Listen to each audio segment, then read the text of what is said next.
Presidential Broadcast Service. Radyo Pilipinas. Radyo Publiko ng Bagong Pilipinas para sa Bagong Pilipino. Naghahatid ng mahahalagang balita at impormasyon na guugnay ng pamahalaan sa sambayanan. Tulay sa himpapawid ng serbisyo publiko. Radyo Pilipinas. Radyo Publiko.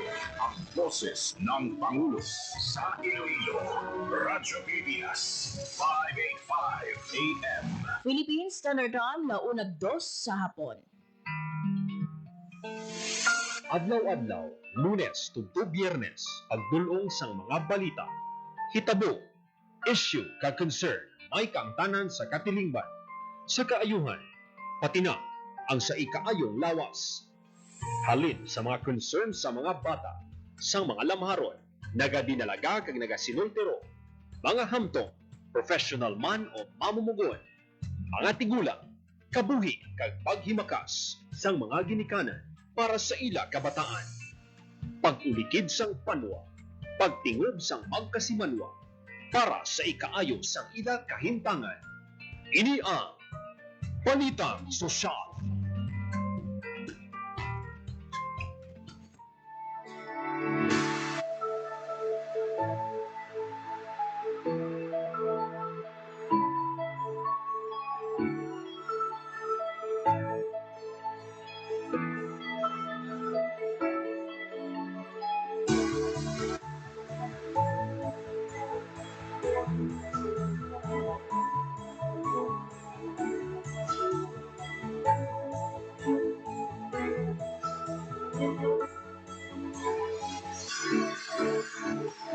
Mayong hapon Pilipinas, mayong hapon Western Visayas, mayong hapon syudad kag probinsya sang Iloilo.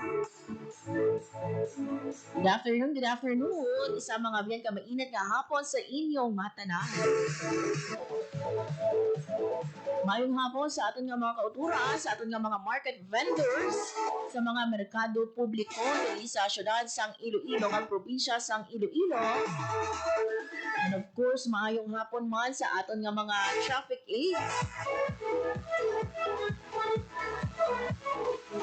Mga sidewalk vendors nato, takip man no ang aton nga mga construction workers, mga jeepney drivers, taxi drivers.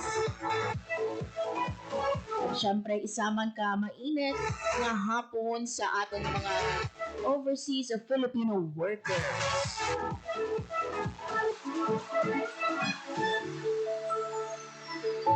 Mga biyan sa kinaandan, ako ang inyong alagad, Marian Grace Aranyata. And subong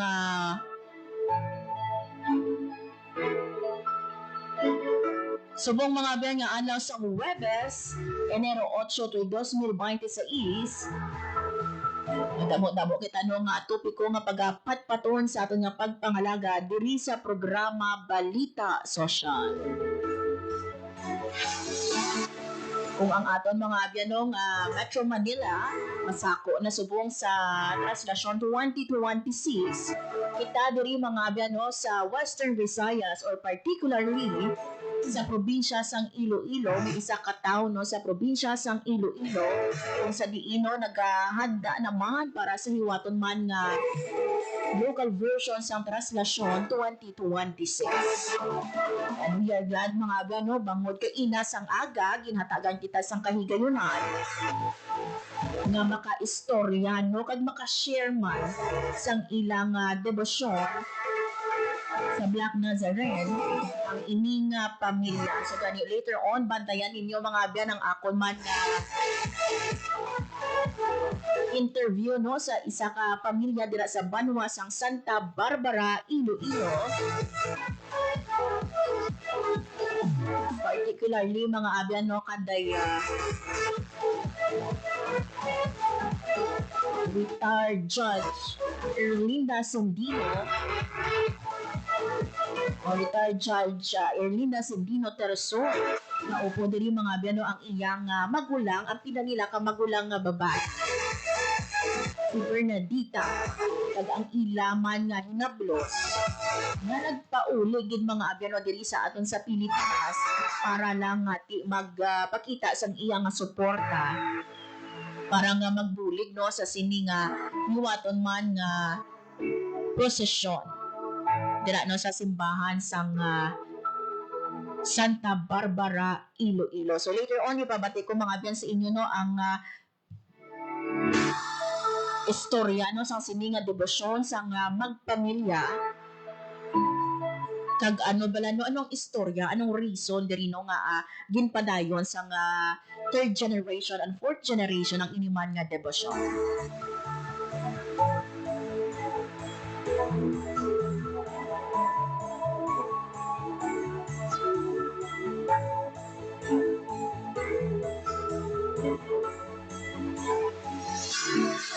Baloon nato mga abyan no ano bala nga mga prayers nga gin-answer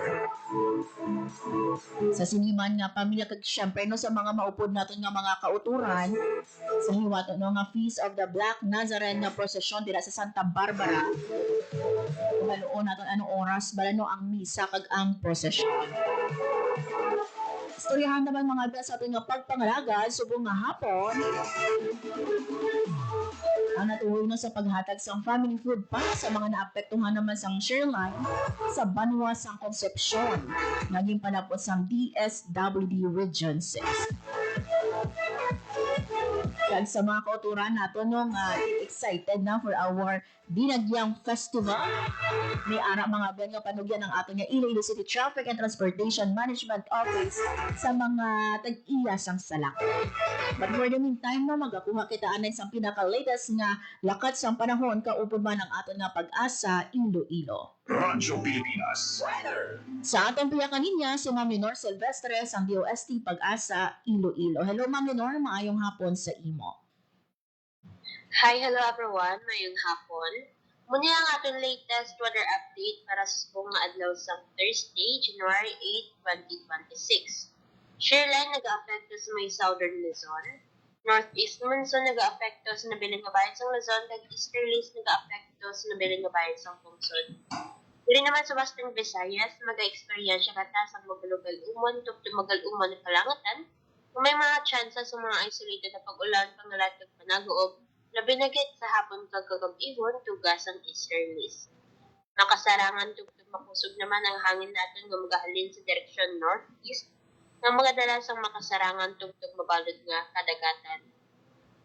Forecast temperature natin generally nasa 24 to 31 degrees Celsius. Ang adlaw na butla kag ginang alas 6 ang aga kag magatulod ini alas 5:42 karon sa hapon. Kag muna ang ating latest weather update halin diri sa Iloilo Doppler Radar Station. Ako si Lenore Silvestre, matapagod nga salamat. Ma'am Lenore, kaina no, nakita natin doon nagdulom ang kalangitan but subong mainit naman no, nag-init naman may no, ano ang posibilidad nga subong hapon no kung karon sa gabi no mangin mainulano diri sa aton sa Iloilo City. Well, sa subong ma'am, may posibilidad kita nga magulan-ulan. Mga isolated rain showers and thunderstorms. Labi na sa hapon or di kagabihon to kasi ni easterlies. Pero as of now, Ma'am Lenore, ma-monitor ba natin kung may mga lugar na diri sa aton sa Western Visayas nga nagaulan? As of now, ma'am, base sa aton nga radar imagery, ma'am, wala man kita may nakitaan nga areas nga nagainulan. Okay. Laang may naman niya ang aton nga na-record nga heat index subong nga Webes. Well, sa subong nga Webes, ma'am, ang heat index natin, ma'am, nag-range na sa 36 to 39 degrees Celsius ang ating heat index. Oh, yun. So, lastly, ang imo nga panugyan, Ma'am Lenore, sa aton nga mga tagbalamati. Ano na lang, ang continuous monitoring sa atin nga forecast, kag magdala lang kita permis ang payong protection sa init or kanit ulan. Okay. With this, Ma'am Lenore, thank you so much gid sa imo nga pagdulong no sang siniman nga update sa aton nga weather. Madamo nga salamat. Welcome, ma'am, kag maayong udto sa lawat. Radyo Pilipinas. Radyo Publiko. Radyo Pilipinas. There you have it mga abyan ang aton nga connection with UST Pag-asa Iloilo sa pinamantalitas no nga weather update. So wala kita sa ginabantayan nga bagyo no sa sulod sang Philippine Area of Responsibility and ang may ara sa gihapon no nga chance or posibilidad no nga pagbubo sang ulan balaman sang easterlies.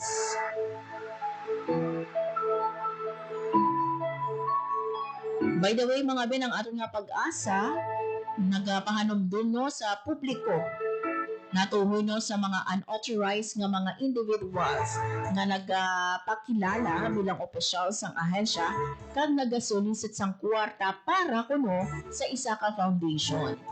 So ang pahayag diri no sa pag-asa, may ara sila na baton nga report nga may isa ka email nga ginsend sa isa ka kontraktor kag nagapakilala no bilang opisyal sang pag-asa kag nagapangayo o nagasulisit sang donation para sa certain nga foundation.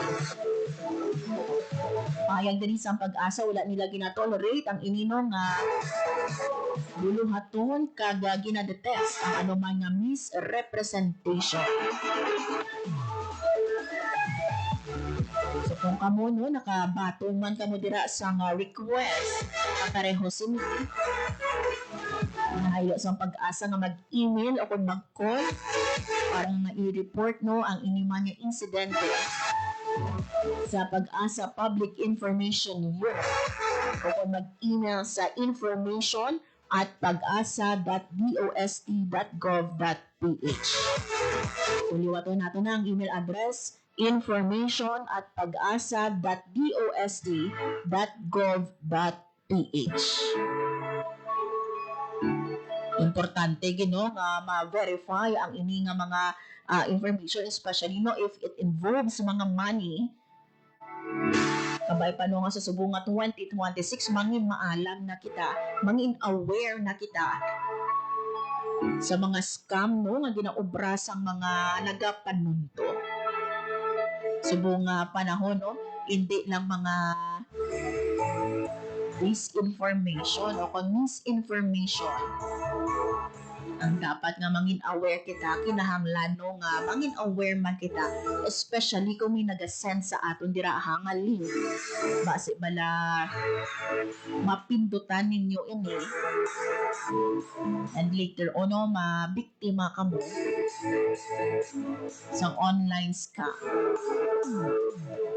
Make sure gid ha nga ang ining mga ginasend sa inyo safe ini nga mga sites. Pero kung hindi ka mo sure, message anay ninyo ang nagpadala. For example, abi friend ninyo, message ninyo kung ano ina nga link. Kung hindi magsabat, magduda na kamo basi na hack ang account.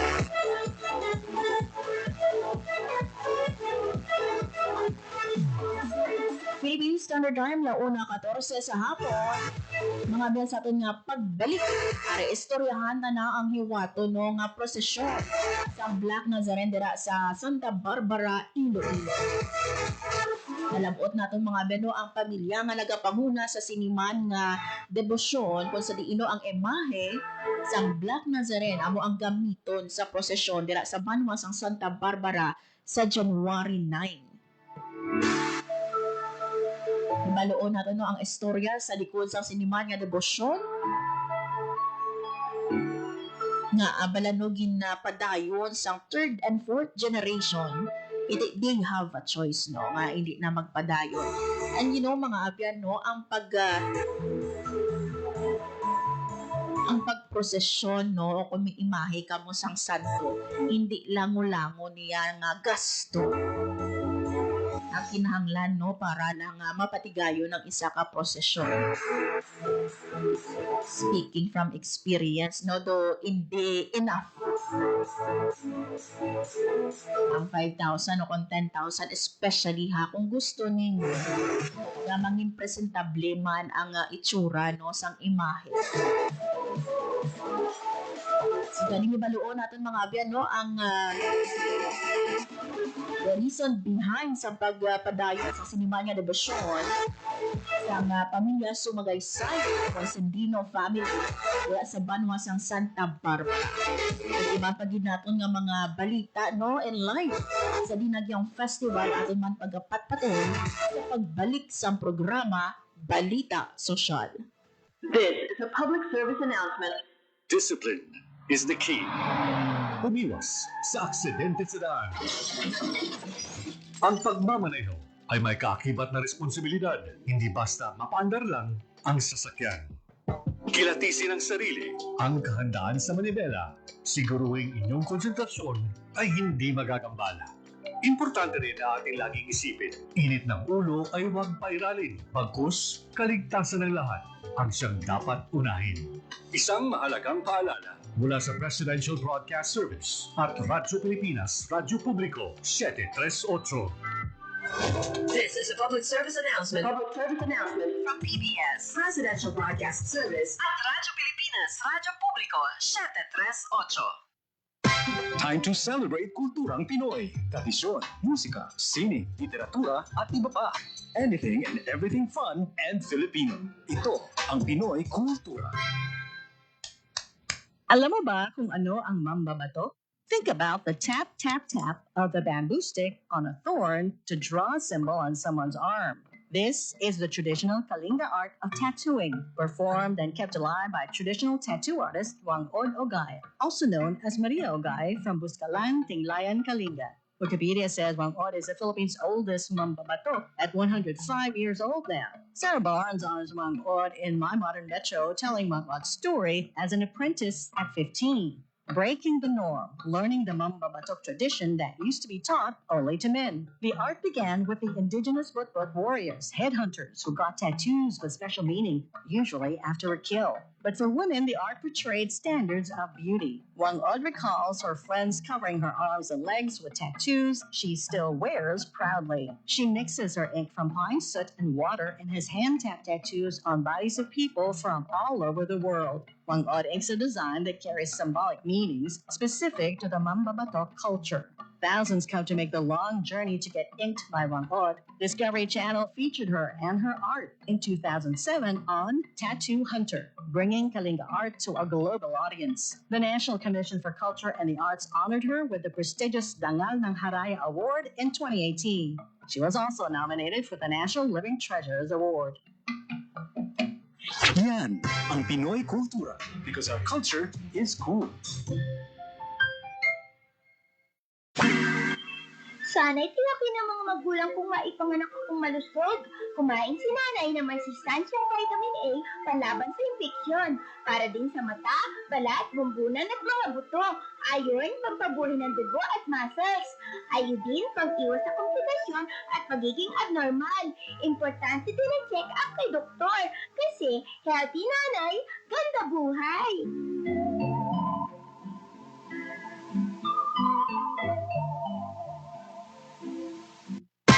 Time to celebrate kulturang Pinoy. Tradisyon, musika, sining, literatura, at iba pa.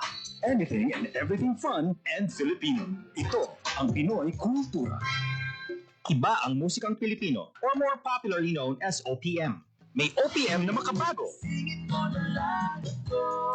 May OPM na makaluma. May OPM na rock. May OPM na rap. Last night, it was the best. May OPM na mabagal.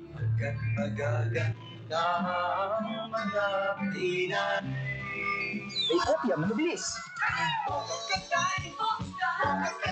May OPM na Tagalog.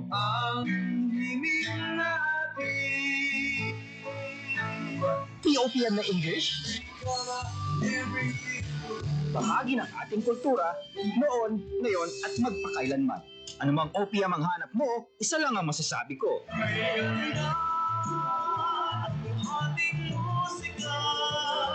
Yan ang Pinoy Kultura because our culture is cool.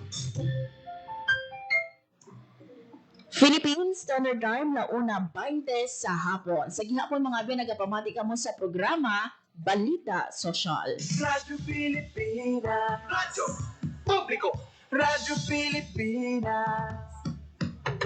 As mentioned earlier, mga abyano, kainas ang aga, nalabot naton ang pamilya Sumagaysay o Consinbel family nga nagapanguna sa sinino nga ginahiwat man nga local version dira sa Banwasang Santa Barbara nga traslasyon.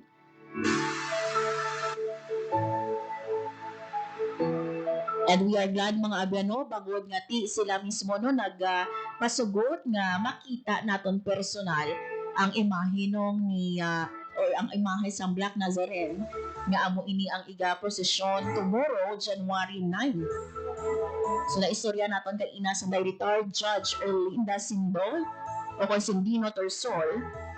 Lagi man dirino ang iyang utod nga babayi o ang na nila ka magulang nga utod nga babayi si Bernadita Sinfuego kag ang ila hinablos nga nagpauli no halin sa Amerika diri sa Pilipinas para lang sa sininga debosyon sa ina pamilya nga si Kit Sandino.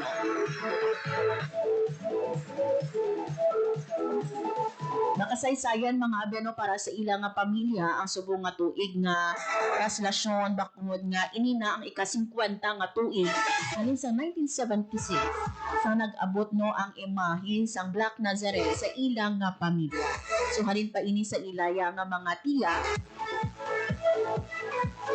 na ang ilan no nga duha ka tiya amo gid ang nagpanugod sang sineman nga debosyon. Nagbakal no sang sinay nga imahe halin sa Quiapo naging padala diri sa Santa Barbara sang 1976. So subong nga tuig ika-50 na ini or 50 years na ara sa paghinakop sang pamilya ang ini nga imahe. So gani mga biyano, yari pamatian naton ang ako nga interview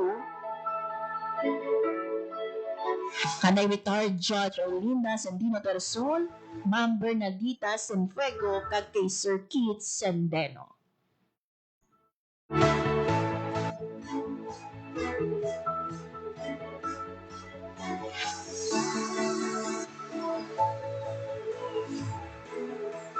Actually, we have our grandmothers, Nimesha and Natividad, who are devout Catholics.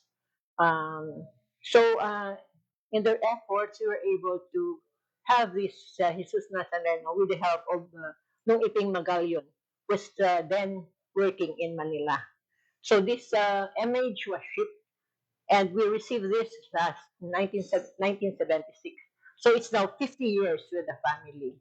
Before, this image was housed in our ancestral house, but then it's no more.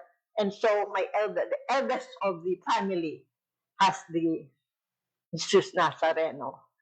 But the family then helped in preparing this every Jesus Nazareno feast day.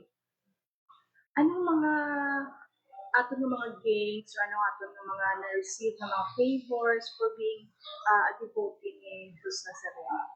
One of this is helping them this to go to New York. Now they're gainfully employed, and there's every year Kit goes home to observe the Jesus Nazareno feast day. And Judge, normally know ano ang mga activities leading to the procession? Ano ang mga ginapagubra sa family natin para mag-prepare on the day mismo sa procession? So early in the morning, the day before, we have to prepare the step caro, where we put the Nazareno for procession. So we have to decorate and everything. Then we prepare something, food for the devotees after the procession. So after the procession, we give out small snacks for the devotees. And this is handled by the family, including our relatives from Manila who help us with the funding. So early in the morning, the band comes over and have coffee with my sister, and then we go to the church. So we leave the house 5 o'clock in the morning, and then we have the mass at 5:30 in the morning.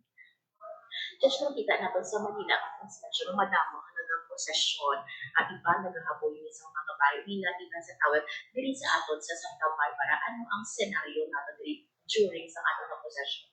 So mga devotees, sometimes there are people from Manila who can't attend the feast in Manila. I remember one, he waited for the Nazareno until we arrived in the church, and then he went with us and he attended the procession on barefoot. So how long siya, Judge, ang procession natin? mga what time kita gahalin and then what time kita nagabalik sa simbahan. So the mass is only 30 minutes. So it ends at 6 o'clock because we don't want it to be hot. Many of the devotees are old. So we have the procession immediately after the mass. And then instead of the usual procession route, we shorten the route because of the devotees most of them are old. Siguro ang kabatch dikit lang ang mga bataon yung younger set. Pero may ara pala time na nagtagpo man kamo sa Manila para mag-join sa procession. Wala, no. Because we can't leave the Nazareno. So we have to have the feast day, prepare for the feast day here, and kami malang pamilya,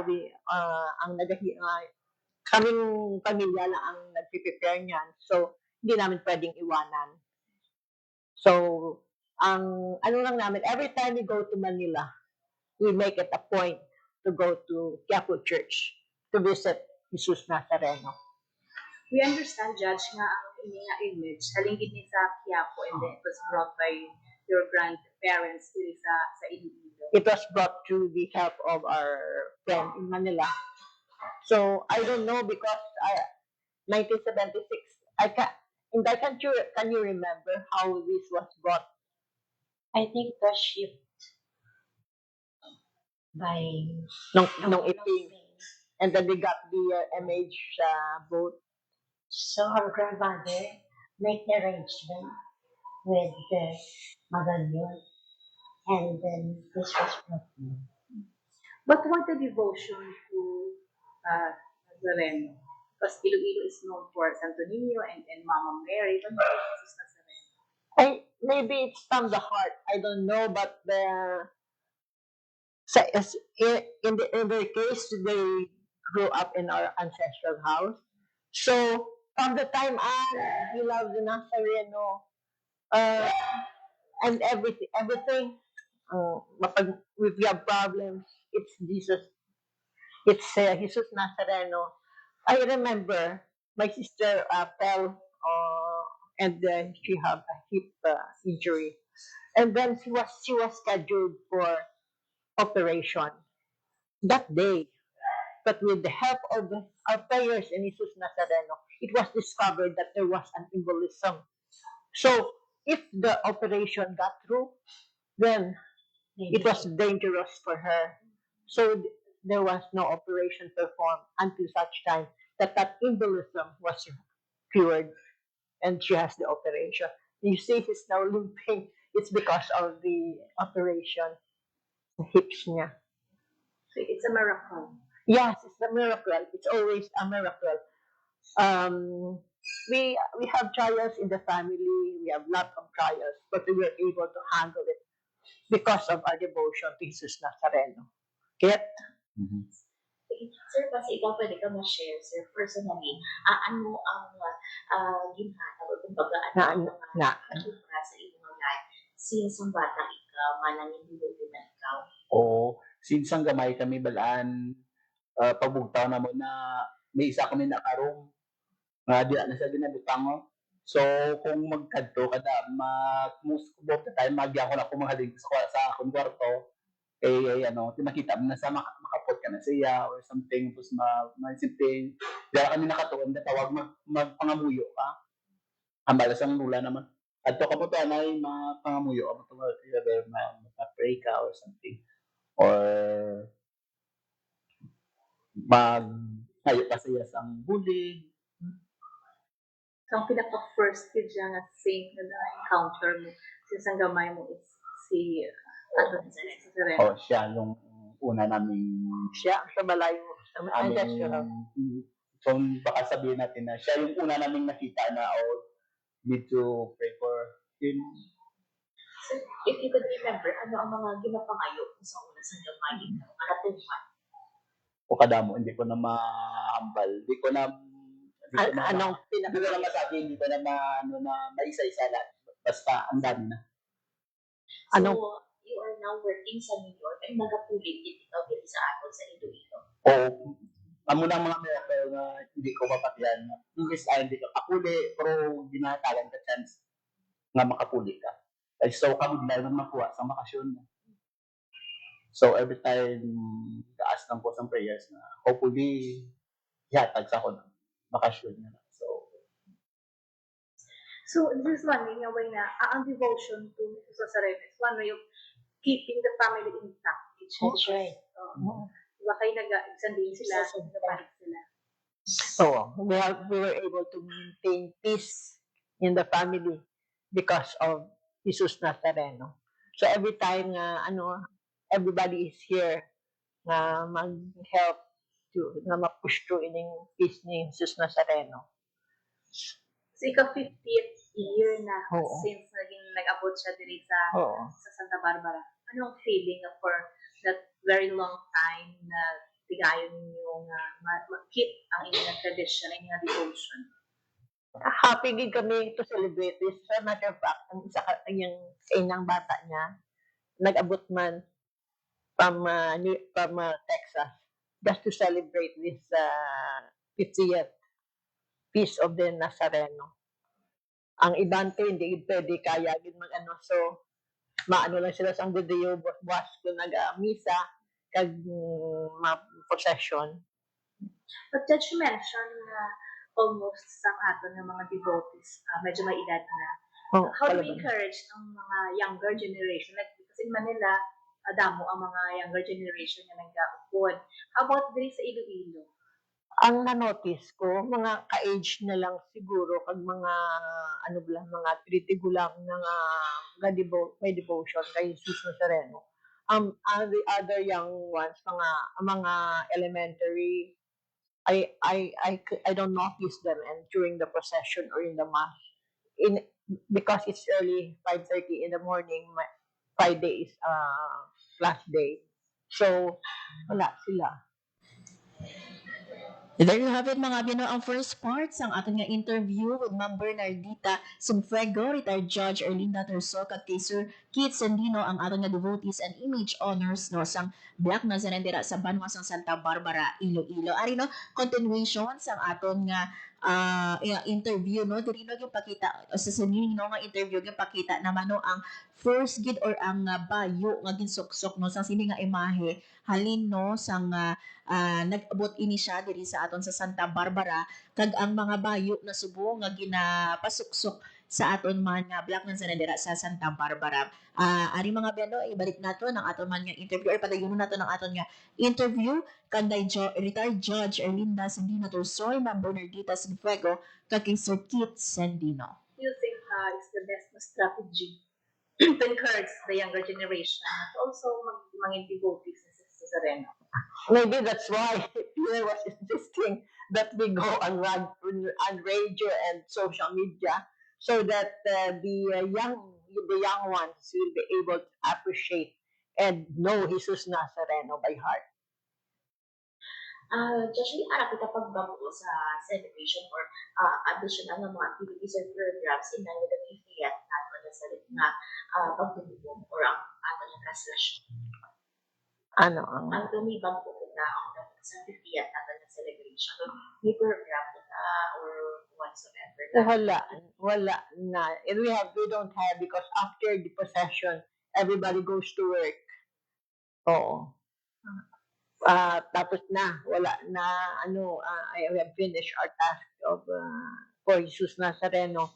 So, ang kalabanan may trabaho. So, that's why we have the early morning mass for Nazareno.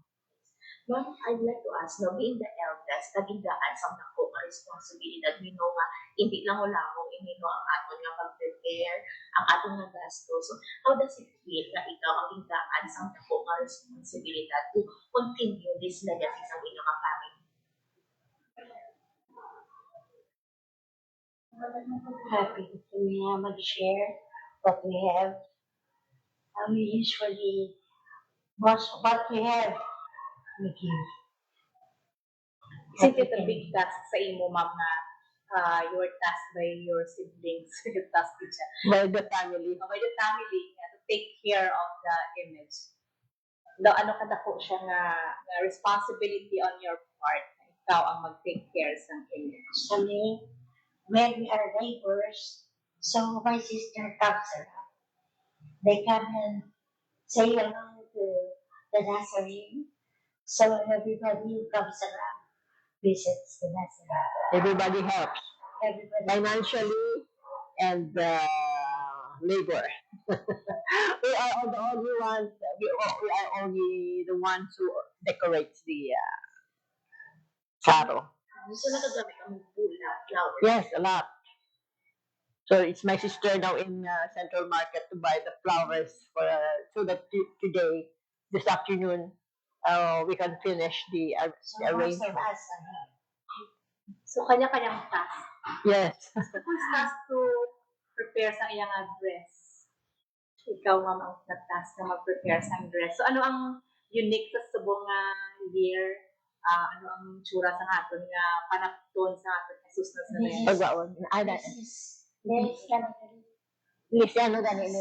This is the old one. This is the old. This is the original. Original. So, pag-abot niya, amo na ni Ibayo.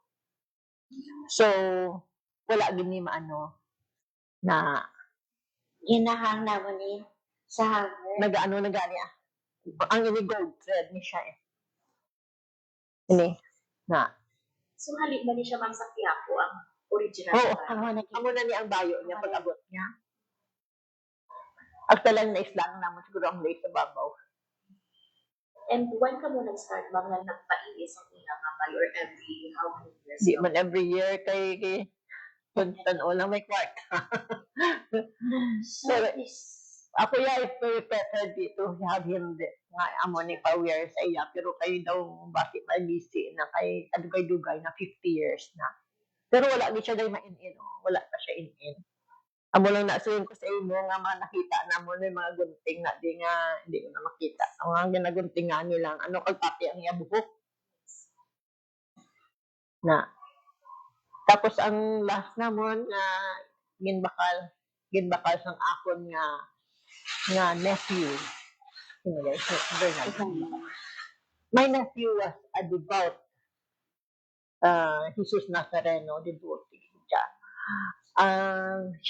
He died of pancreatic cancer.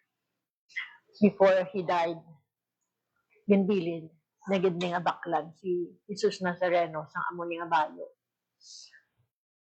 This came from Pampanga. Pampanga. Gold thread, ini siya inday tanan gold. So tanan may gold thread. Oo, ang ni gold ni ang iyang nausan ang thread nila. And how expensive ang iyang panapon? How expensive to na dahil? This one. This is 130,000. So kapila na siya nag-ilis since nga nag-abot siya din sa inyo? Damo, na pila na kabilog bayo na ganyan dahil. Mga kami kay Marian, our relatives sa Manila also sent us. And then we have 4. No. 4. This is the 5th. The latest. Then we have the youth. It is his wish to have this dress for Nazareno.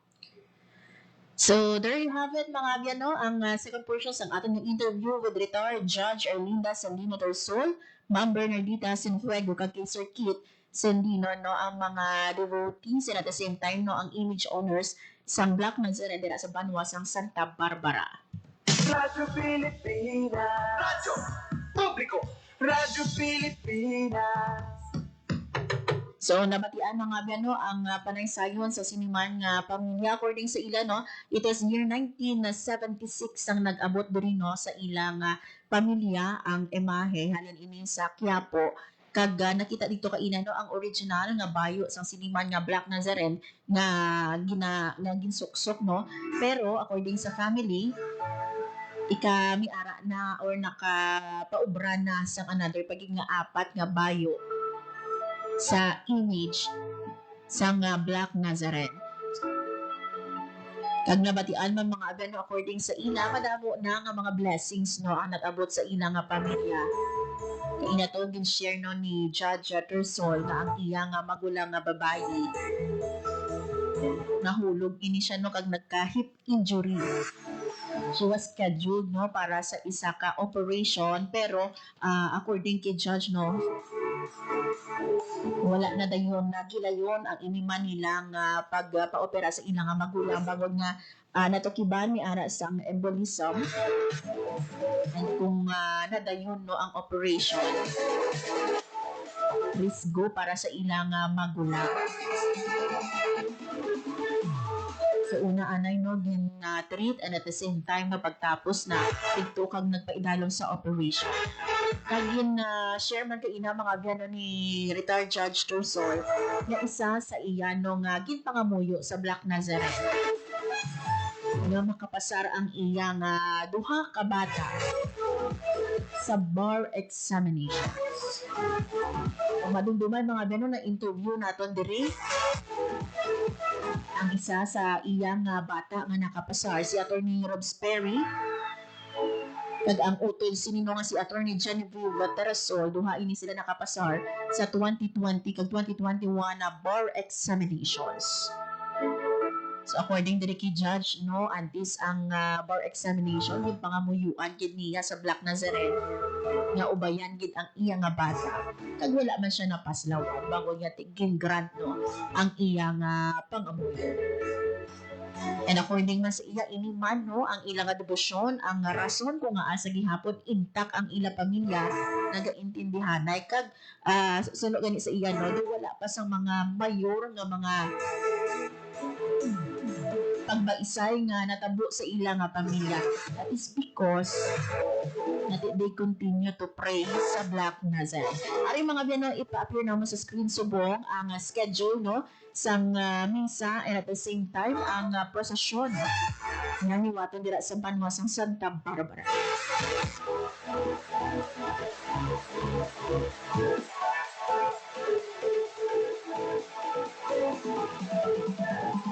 So, ara mga biyan makita sa aton nga screen piece of the Black Nazarene sa Banwasang Santa Barbara will happen tomorrow no January 9.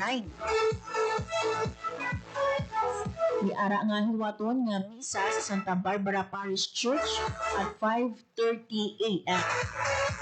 So usually no according kay Judge Tursol nagalawig ang misa to 30 minutes and then magasunod no ang prosesyon. So sa prosesyon naman yan no ang pamilya ni Judge Tursol ni in charge no kaina nakita nato no ni in charge dito sa pagpakayos ang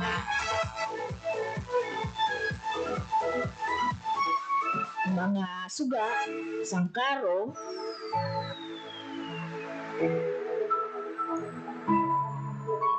na in charge no sa pag-ubra sang bulak.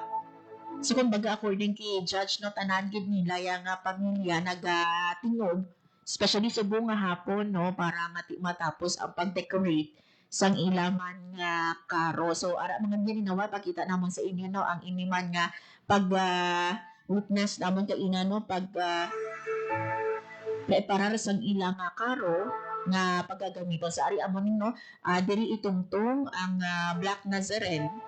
So butaon ini siya sang bulak sa palibot no kag butangan sang tela ang ini nga karo. Kag pailisan no ang santos antes inidalon didto sa simbahan. So according to Judge mga beno kalabanan sa mga nagaupod sa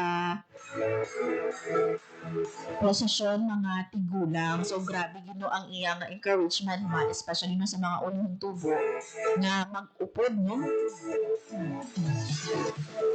sa prosesyon and at the same time ang devotee man sa aton nga Black Nazarene.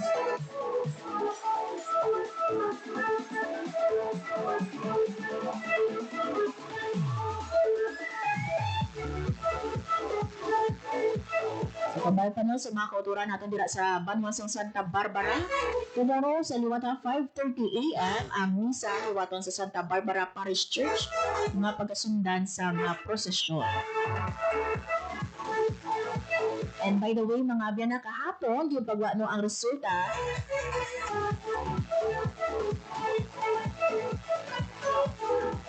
ang resulta no sang aton nga bar examinations and mga biyan may ara no sang mensahe nga gimbini si retired Judge Erlinda Sandino Persol sa mga nakapasar no sa bar exams, and at the same time no may mensahe man siya for those mga aspiring naton nga maging abugat o kung manana. Ari mga biyan na pamatian naton ang mensahe ni retired Judge Persol.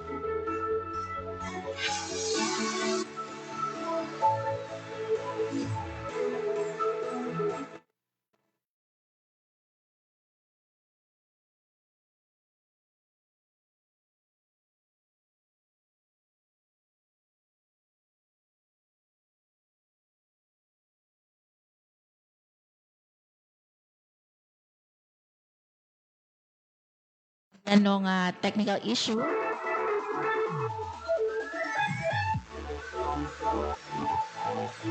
But nonetheless, no, according diri no sa aton man nga retired judge,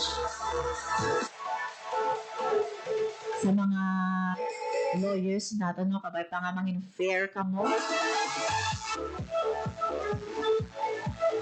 sa kada kaso no nga inyong nga mauyata for our aspirant naman. Ang aviso diri no ni Judge Tersol to be patient.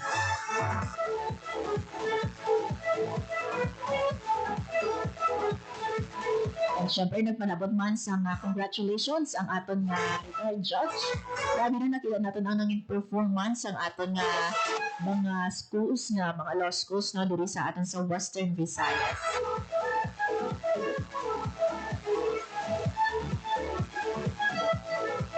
Kahapon man bantayan man natin ang nanging resulta no, sa sini nga bar examinations. By the way, sa University of St. LaSalle College of Law, we have 36 new LaSallian lawyers.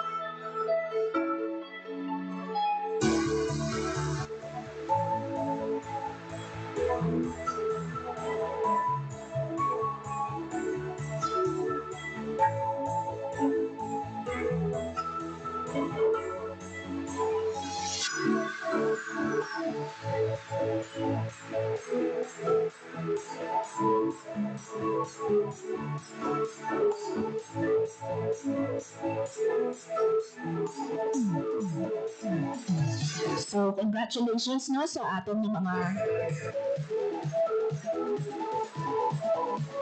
new LaSallian lawyers ara mga binaka-flash atong screen. Ang passing rates ang aton man nga College of Law St. LaSalle.